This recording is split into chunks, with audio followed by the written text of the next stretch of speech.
vivendo somente de aparências, né? Mateus capítulo 23, os irmãos acompanhem aí. Jesus, ele advertiu os fariseus sobre ficar somente de aparência. Ele diz o seguinte, versículo 1, né? Em diante diz. Ele diz, os mestres da lei e os fariseus têm autoridade para explicar a lei de Moisés. Por isso vocês devem obedecer e seguir tudo o que eles dizem. Porém, não imitem as suas ações, pois eles não fazem o que ensinam. Isso é, vivendo o quê? De aparências. A pessoa aqui é uma coisa, ele prega aquilo, ele defende com unhas e dentes. É uma coisa dentro da igreja, mas lá fora, perante os ímpios, ele muda totalmente o seu proceder. É como o camaleão, o crente camaleão. Ele, dependendo da folhagem das ervas do campo, ele camufla, né, ali para os predadores não pegá-lo, né? Então, o crente camaleão só vive assim de aparência. Dependendo da situação, ele muda totalmente. Ele é crente na igreja, mas lá fora, ele deixa de ser o quê? Ele deixa de ser crente. Ele se infiltra com os amigos, né? E deixa de ser um crente. Agora dizendo, amarram fardos pesados e põem nas costas dos outros, mas eles mesmo não os ajudam, nem o menos com o dedo a carregar esses fardos. Ai de vocês, mestres da lei e fariseus hipócritas, pois vocês fecham a porta do reino do céu para os outros, mas vocês mesmo não entram, nem deixam que entrem os que estão querendo entrar. É o versículo 14. Ai de vós, mestres da lei e fariseus hipócritas, pois vocês exploram as viúvas, roubam os seus bens e, para disfarçarem, faz longas orações, por isso o castigo de vocês será pior. Ai de vocês, mestres da lei e fariseus hipócritas, pois vocês atravessam os mares e viajam por todas as terras, a fim de procurar converter uma pessoa para a sua religião. E quando conseguem, tornam essa pessoa 2 vezes mais merecedora do inferno do que vocês mesmos. 16. Ai de vocês, guias cegos, pois vocês ensinam assim: se alguém jurar pelo templo, não é obrigado a cumprir o juramento. Mas se alguém jurar pelo ouro do templo, então é obrigado a cumprir o que jurou. Fariseu cego, lave primeiro o copo por dentro, e então a parte de fora também ficará limpa. O versículo 27. Ai de vocês, mestres da lei e fariseus hipócritas, pois vocês são como túmulos pintados de branco, que por fora parecem bonitos, mas por dentro estão cheios de ossos mortos e de podridão. Então a gente vê aí, vai no cemitério, vê aqueles túmulos todos. A maravilha, a pessoa cuida direitinho, com mármore, granito, né? Põe uma imagem lá em cima, fica cuidando direitinho, mas por dentro todos nós sabemos que tem o que aqui? Apenas cadáveres, ossos lá dentro, né? Assim Jesus advertiu os fariseus. Versículo 28. Por fora vocês parecem boas pessoas, mas por dentro estão cheios de mentiras e pecados. Agora vem o versículo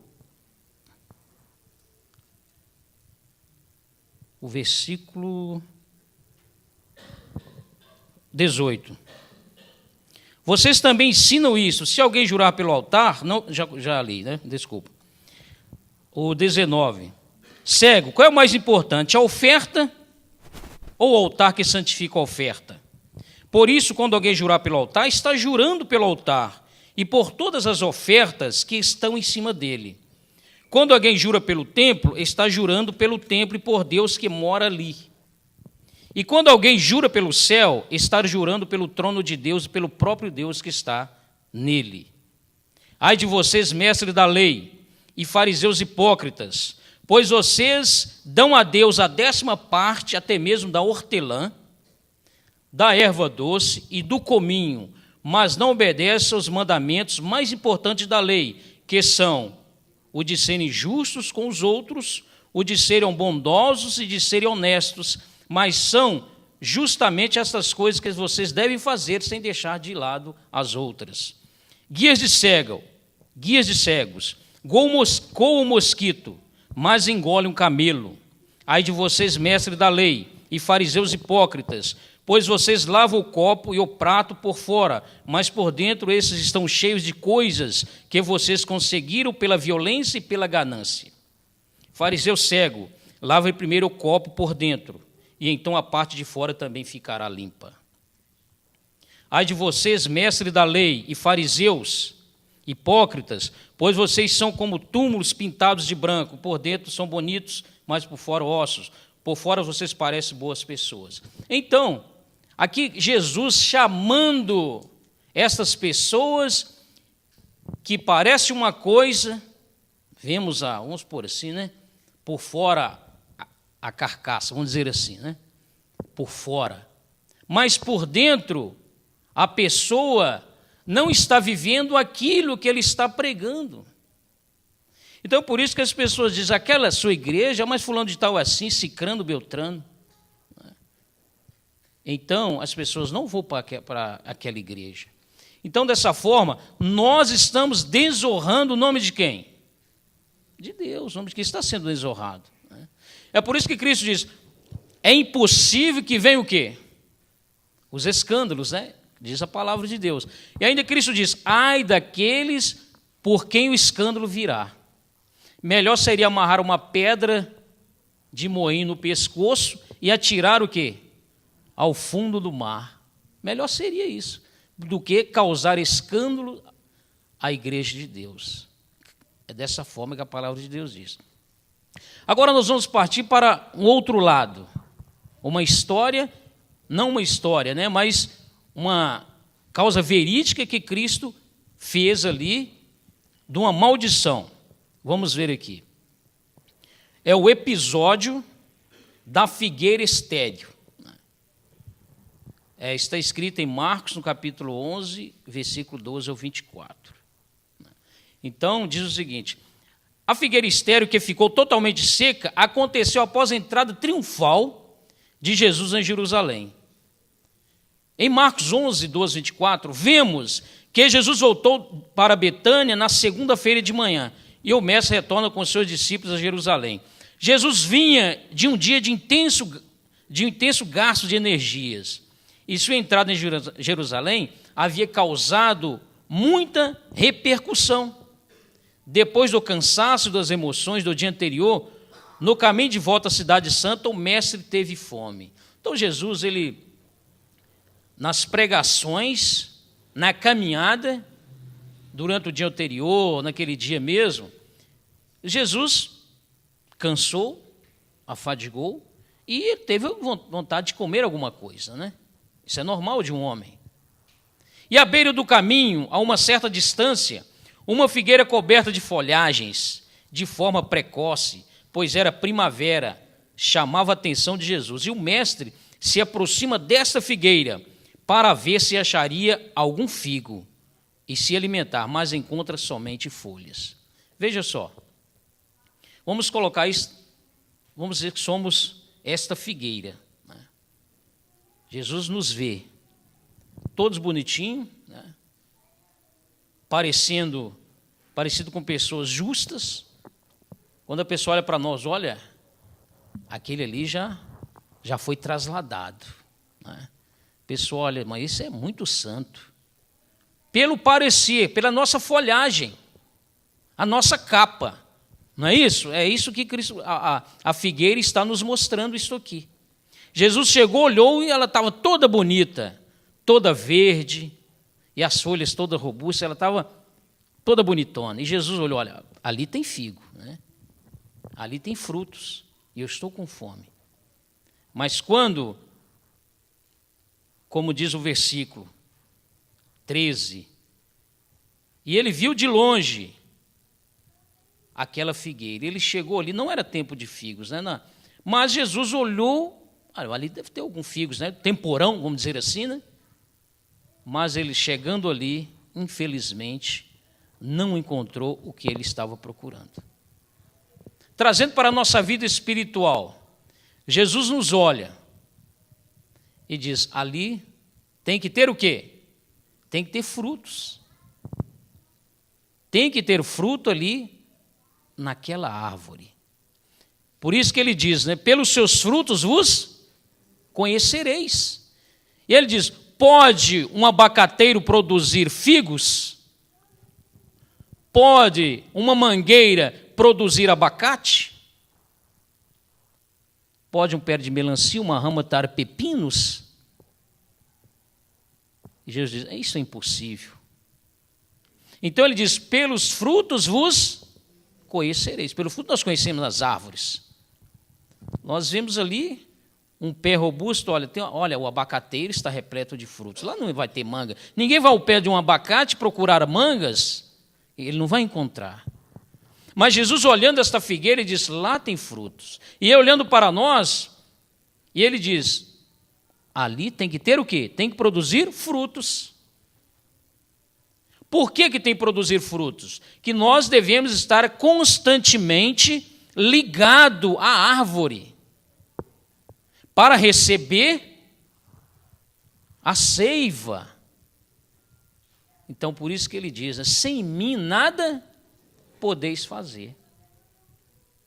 Quando a pessoa corta um galho de uma árvore, ela seca, porque saiu do tronco, saiu ali daquilo que dá raiz, que dá vida, para que ele produza frutos.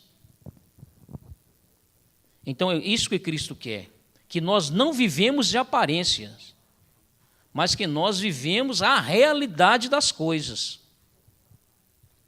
Vamos para frente. Naturalmente, a figueira apresenta seus frutos bem antes de cobrir as folhas. E em Jerusalém, os primeiros figos, também chamados de bêmeras, só amadurecem após o mês de junho. E os figos de verão não amadurecem antes de agosto. Por isso, Marcos afirma que não era tempo de colher figos. Porém, a folhagem exuberante que a figueira estéril apresentava poderia ser um sinal de que a árvore estava em terra muito fértil e, de alguma forma, pudesse ter já alguns frutos maduros. Então, ali, ela só estava com aparência bonita, mas, no fundo, ela não tinha o fruto desejado. Então, é por isso que Cristo diz, olha, aquele que não produz os frutos, serão o quê? Cortados e lançados aonde? Fora. Agora, aqueles que produzem os frutos, o que Cristo diz lá na videira? Devem ser podados para que produzam o que mais? Mais frutos. Mas quando ele chegou aqui a esta figueira, não tinha nada seco. Estava tudo verdinho. Mas só tinha uma aparência. Mas no fundo mesmo, os frutos não existiam ali aquela figueira. A figueira seca tinha apenas aparência. A figueira estéril tinha toda a aparência de uma árvore frutífera. Suas folhagens atraíam os desavisados, praticando assim um tipo de farisaísmo vegetal. Tinha aparência de ter, mas não tinha. Parecia ser, mas não era. Veja só. Muitos anos atrás, tinha até uma propaganda de um remédio chamado Denorex, né? Parece, mas não. Tinha propaganda, né? Denorex parece, mas não é. Então é assim. Então, muitas vezes, nós queremos transmitir para as pessoas ao nosso lado aquilo que nós não somos. E aquilo que nós não praticamos, que nós odiamos.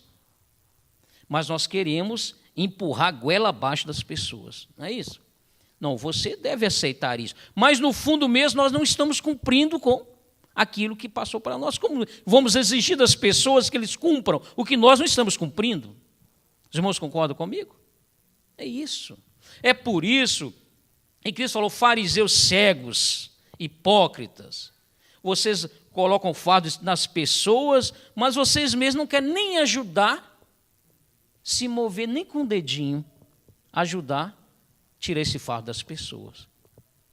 Então, muitas vezes acontece, nós colocamos nas pessoas doutrinas, mas esquecemos do essencial. Esquecemos do essencial, que é Jesus Cristo e este o quê? E este crucificado. É isso que nós devemos pregar. Depois que pregamos a Jesus Cristo para as pessoas e eles aceitam a Jesus, aí sim, aí que tem que vir o quê? A doutrina. Não é antes chegar a pessoa e dizer para ele, olha, alimentação, vestuário, isso, mais aquilo. Então a pessoa, ele, naquele momento, como diz o apóstolo Paulo, ele é novo na fé, ele é o débil da fé, ele é fraco. E o apóstolo Paulo diz ainda, o fraco come o quê? Come legumes. Quer dizer, uma doutrina o que mais? Mais branda. E ele diz da seguinte maneira, quando a criança, o que deve ser alimentado de quê? Leite, vai alimentando de leite. Aí depois que fica mais crescidinho, dá para ele o quê? Um alimento mais sólido, é assim que funciona. Então a criança vai crescendo, vai dando mamadeira, depois vai tirando a mamadeira, vai dando o quê? Uma papinha para a criança vai comendo, aí um pouco ele esquece a mamadeira. Então, desta forma, Jesus nos ensina que nós devemos falar, ele diz, assim falar e assim o quê? Procedei. É muito difícil a pessoa chegar para nós que somos crentes e dizer, mas eu pensei que você era crente. Então, o que acontece? A pessoa ele fica totalmente, como diz, a cara dele queima, fica vermelha na hora. Eu pensei que você seria um crente. E assim, que muitas pessoas vivem apenas de aparência. Ele diz que é, mas não é. E o evangelho será escandalizado por causa de mim, talvez de alguém que está me escutando agora neste momento, não sei. E a palavra de Deus é escarnecida. Dizendo, mas você é crente, age desta maneira. Então é por isso que Jesus, ele nos mostra da seguinte maneira, olha, assim falai e assim procedei. Os fariseus eram desta forma, falavam e nada adiantava. É por isso que Cristo diz, olha, se a sua justiça não exceder a dos escribas e fariseus, de modo algum fazer o quê? Entrará no reino dos céus. É por isso que quando as pessoas chegavam perto de Cristo, falavam, olha, mas você é diferente, porque você é diferente dos escribas e dos fariseus, porque você fala e você cumpre. E por isso que as pessoas seguiam Cristo e deixavam os fariseus. Então os fariseus eram dessa forma, obrigavam as pessoas, a religião, os fariseus uma religião, vamos dizer assim, como nós. Então exigimos, mas no fundo não praticamos aquilo que é exigido de uma pessoa. E diz aqui também, no versículo... E Jesus, agindo como se a figueira fosse um ser dotado de inteligência e vontade próprias, profere contra ela uma grave sentença. Jesus falando, versículo 14 de Marcos, disse à figueira, nunca mais coma alguém fruto de ti. E os seus discípulos ouviram isso. Olha só a maldição que Cristo lançou sobre aquela figueira. Nunca mais alguém coma fruto de ti. E esta sentença pode acontecer conosco também. Né? Chegar, isso aqui, vamos dizer, né, que seria no juízo final, quando Cristo apresentar o meu nome, e o nome de quem está escutando neste momento, e dizer, ora, pesado na balança e achado em falta. E aí? Como a parábola lá das bodas, do servo infiel, como a parábola que Cristo diz o seguinte, olha, apartai-vos de mim, que eu não vos conheço. Lançai nas trevas, e ali haverá o quê? Ranger de dentes, dor. Uma pessoa está com a dor forte, ele range os dentes mesmo, de tão doído que é a dor. Então, é dessa forma, quando ele dizer, está feito, então não tem mais volta. Então, esta maldição que é lançado sobre a figueira, pode ser lançado na nossa própria vida. Por quê? Porque podemos estar vivendo somente de aparência.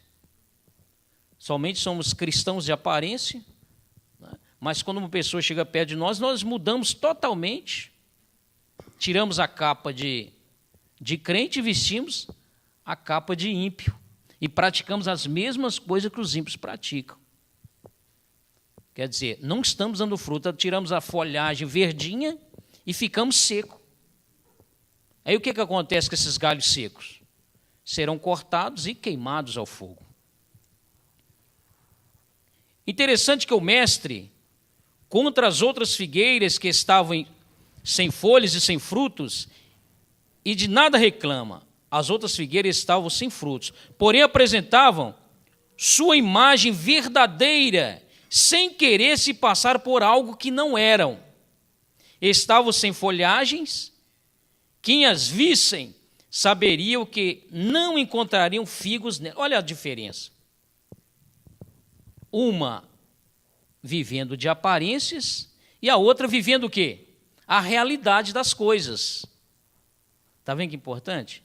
As outras não, estava normal, não tinha folhas verdinhas, como se dariam frutos naquele momento. Ela está vivendo a realidade. Ela estava vivendo uma coisa que elas eram. Agora, enquadramos aonde aqui? Naquelas que estavam vivendo a realidade, ou na figueira que não tinha frutos, que estava vivendo somente a ilusão? Cada um responde por si mesmo, não é verdade? Então Jesus não amaldiçoou ela, porque ela estava na real das coisas.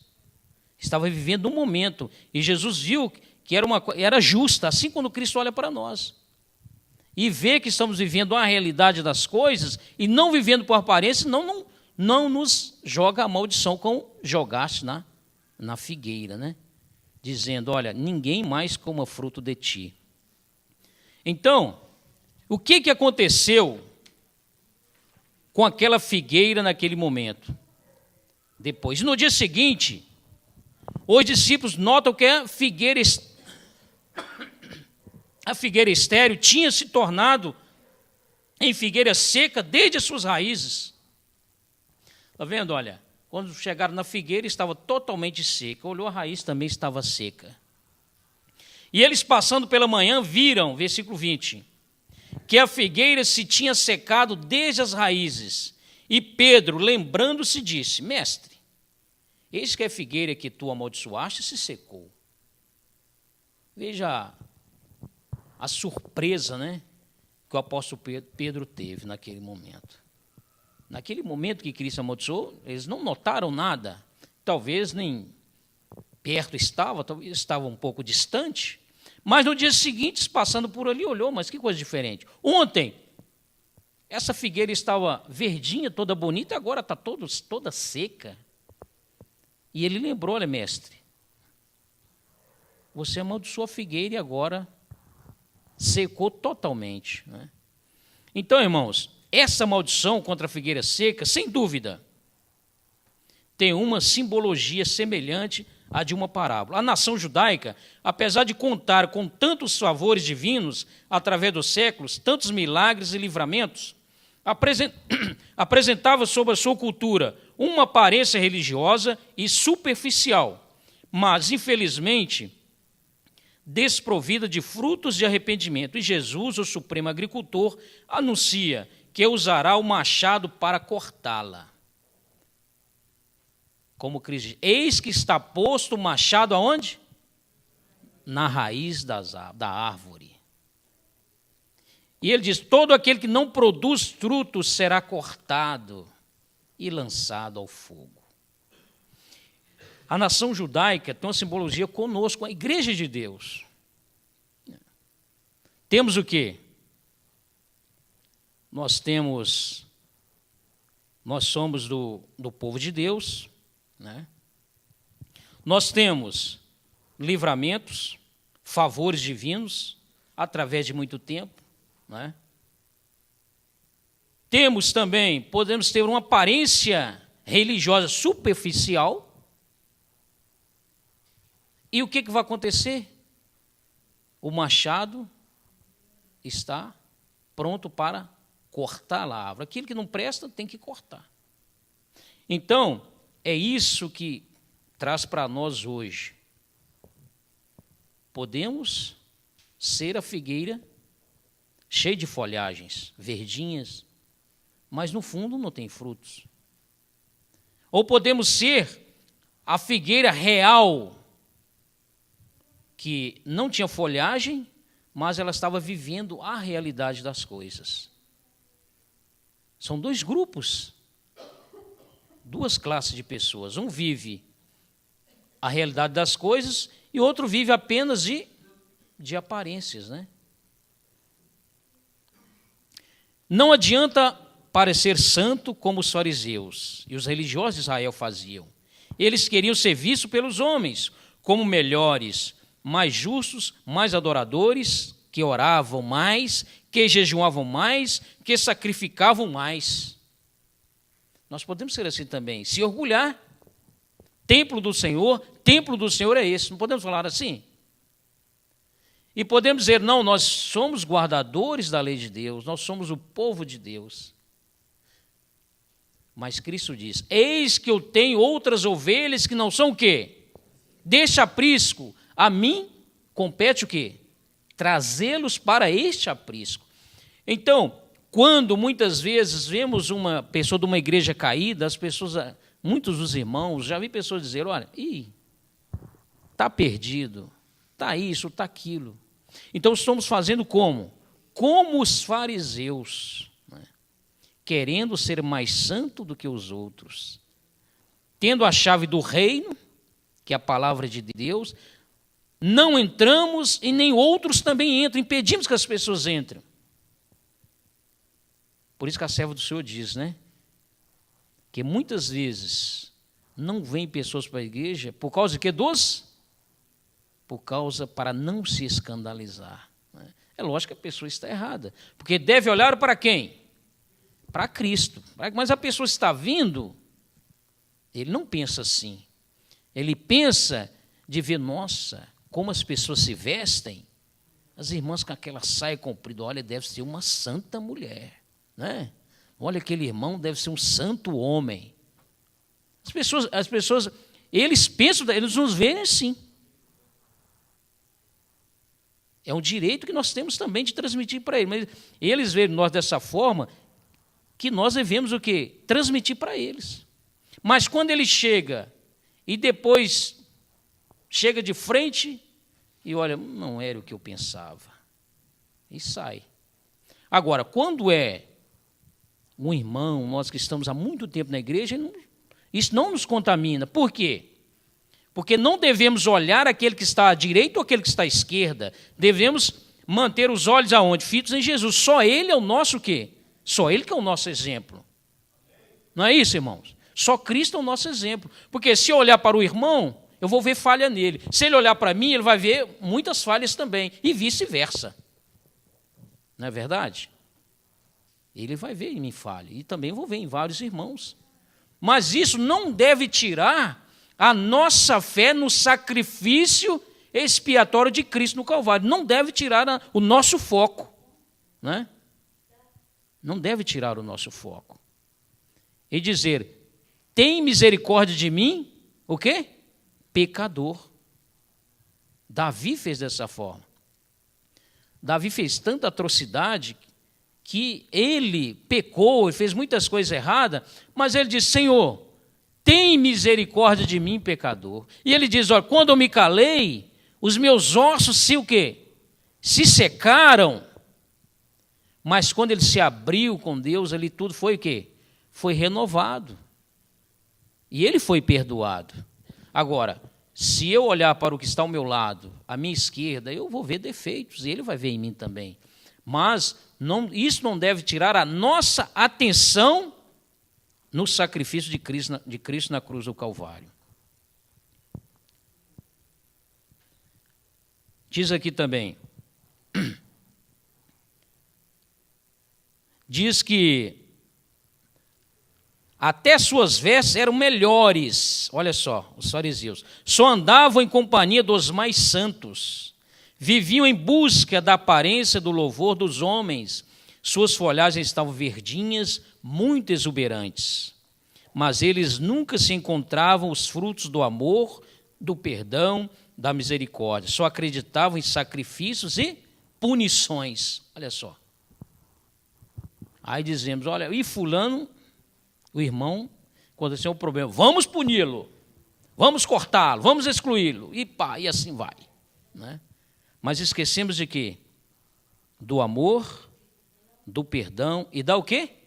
Da misericórdia. É isso que devemos lembrar.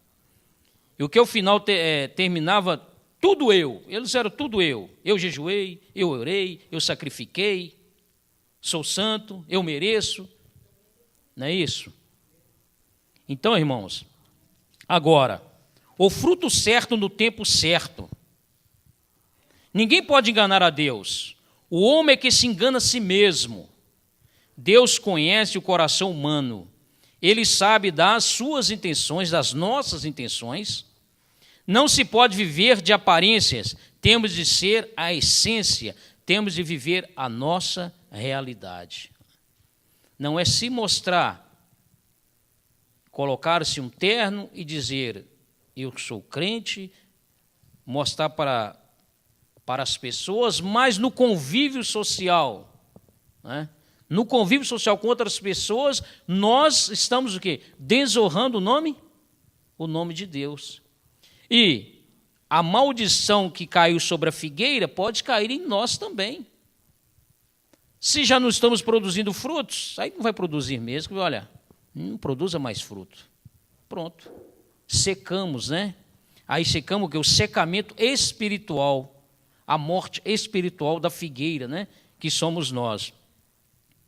Para tudo há um tempo determinado. O erro da figueira seca não foi estar desprovida de frutos, pois não era tempo de dar frutos naquele momento. Mas o problema foi querer ser mais, ou parecer ser mais do que as outras figueiras em ser. Está vendo que é importante? Então, não é o problema que não tinha frutos, é querer ser aquilo que eu não sou. É transmitir uma coisa que aquilo eu não creio.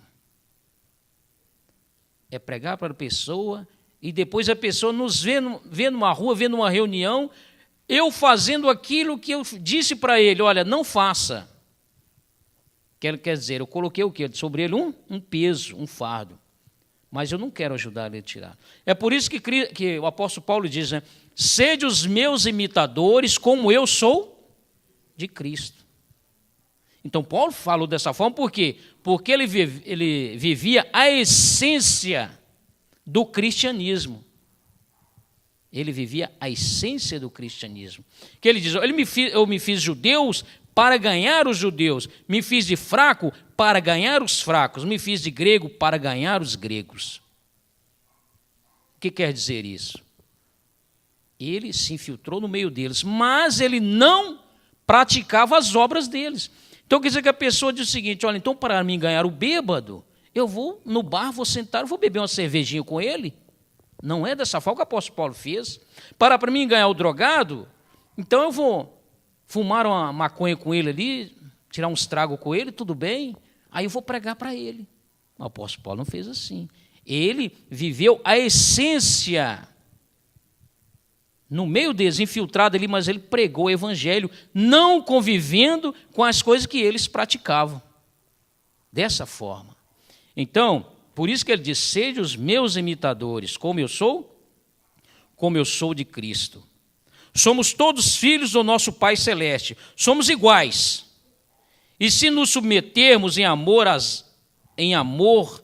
às águas do Espírito Santo, em igualdade, em irmandade, Ele, o nosso agricultor cuidará de nós, para que ao tempo certo apresentemos nossos frutos de amor. No tempo certo, de tempos em tempos, nós vamos o quê? Frutificar. Então o fruto vai vir no tempo certo, porque toda árvore frutífera tem o tempo de dar o quê? Os frutos. Agora está entrando na jabuticaba, não é isso, Paulo? Paulo tem muitas espécies de jabuticaba lá, está carregado, né? Então, dá o temporão, dá o outro, depois para. Está chegando também o tempo das mangas. É o tempo certo de dar o fruto. Já passou os tempos das mexericas, né? Tem algumas que a gente compra no sacolão, mas o tempo certo, maio, abril, é o tempo, junho, o tempo certo das mexericas. Então, é o fruto certo na época certa. É assim que nós devemos agir. E nunca viver somente de aparência, né? Eu produzo esse fruto aqui, mas lá fora o meu fruto apodrece. Eu deixo ele apodrecer, porque eu não estou o quê? Transmitindo para a pessoa a realidade o que sou. Gálatas 5:22. Mas o fruto do Espírito é amor, gozo, paz, longanimidade, benignidade, bondade, fé, mansidão e temperança. Cristo triunfante, na página 256, o seguinte: tenho pensado na lição que Cristo deu aos seus discípulos, justamente antes de entrar no jardim do Getsêmani, sabendo que seria sua última oportunidade de instruí-los antes da crucifixão. Ele lhes diz, apontando para uma videira, e a videira era algo que os judeus valorizavam e respeitavam grandemente, considerando-a bela. Eu sou a videira verdadeira e meu pai é agricultor. Todo ramo que estando em mim não der fruto, ele corta. Aqui existe algo para o nosso estudo. Temos agora nossas oportunidades para produzir fruto. Podemos revelar que somos ramos produtores de frutos na vinha. E se sairmos agora de maneira descuidada e indiferente, qual será a nossa posição? Ele nos diz que nos removerá, pois não podemos fazer nada sem Cristo. E se somos o ramo morto e não extraímos seiva e nutrição da videira viva, tornar-nos-emos galhos secos. Ele diz que todo ramo que dá fruto, ele limpa, quer dizer, debasta, poda, a fim de que produza mais frutos ainda. É isso que Cristo quer que nós façamos. Não viver de aparências, mas devemos viver a nossa realidade, né? Eu sou o que sou, né? Se aqui eu sou um irmão, se eu sou um cristão, eu tenho também de transmitir no meu trabalho também o que sou. Se a pessoa pergunta, olha, você é crente? Sou crente, mas você não usa isso? Não uso isso. Não infiltrar no meio das pessoas e esquecer que somos cristãos. Esquecer que devemos produzir frutos. E dizer para a pessoa, olha, só Cristo o quê? Só Cristo salva. Amém, irmãos? Que Deus nos ajude. Amém.